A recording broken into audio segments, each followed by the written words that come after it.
дар донишгоҳи давлатии тиҷорати Тоҷикистон бахшида ба 79-мин солгарди ғалаба дар ҷанги дуюми ҷаҳон ҷамъомади тантанавӣ баргузор гардид. Дар чорабинии тантанавии раёсати донишгоҳ намояндагони касбу кори гуногун, устодон ва донишҷӯён иштирок намуданд. Дар оғози чорабинии раёсати донишгоҳ ҳозиринро ба муносибати рӯзи зафар самимона таҳният гуфта иброз намуданд, ки солҳо мегузаранд, аммо хотираҳо аз ҷанги дуюми ҷаҳони солҳои 1941-1945 дар ёди иштирокчиён ва тамоми мардуми сулҳхоҳ боқӣ мемонад.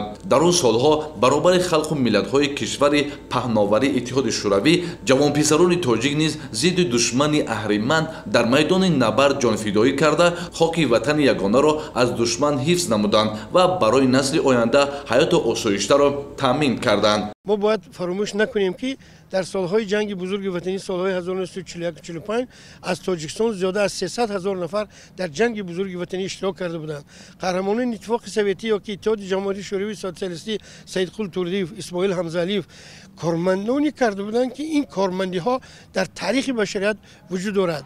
اما امروز در جمهوری تاجیکستان قرار مخصوص حکومت شهردار شهر دوشنبه برآمد که در شهر دوشنبه همگی 3 نفر اشتراکچیان جنگ بزرگ وطنی زنده ماندند.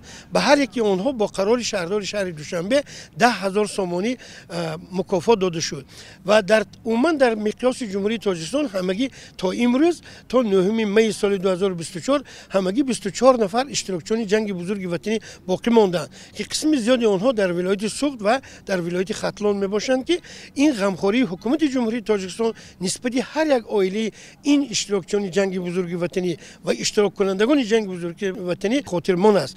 бо таъкиди ишtirокчиёни чорабинӣ имрӯз ҳукумати ҷумҳурии Тоҷикистон ва халқи тоҷик қаҳрамонию корнамоии бузурги дар ақибгоҳ будагонро низ ки бо вуҷуди душвориву машаққатҳои гӯшношинид дар ҳама соҳаҳо фидокорона меҳнат карда ғалабаро наздик оварданд, ҳаргиз фаромӯш нахоҳанд кард. Корнамоиву диловарии фарзандони баору номуси Тоҷикистон дар ҳар ду арса барои наслҳои имрӯза намунаи олии садоқат ва хизмат ба ватан мебошад. این جشنی که امروز در دانشگاه دولتی تجاری تاجیکستان به مناسبت 9 می روز عید غلبه گذرانده شده است با مقصدی جوانان را به حس وطن دوستی، محبت به وطن، احساس وطن دوستی، دوست داشتن وطن که چون جنگاوران اتفاق سوویتی اتحاد شوروی در زمان جنگ رفته بودند، امروز جوانان ما باید همین محبت و همین مهر را داشته باشند.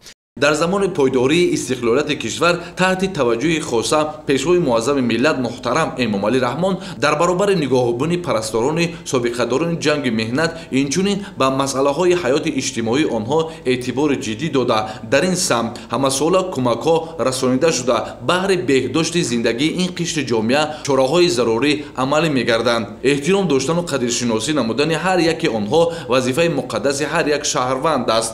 дар қисмати охири чорабинӣ барномаи ҳунарӣ аҳли фарҳанги донишгоҳ тақдими аҳли ҷамъомад гардид.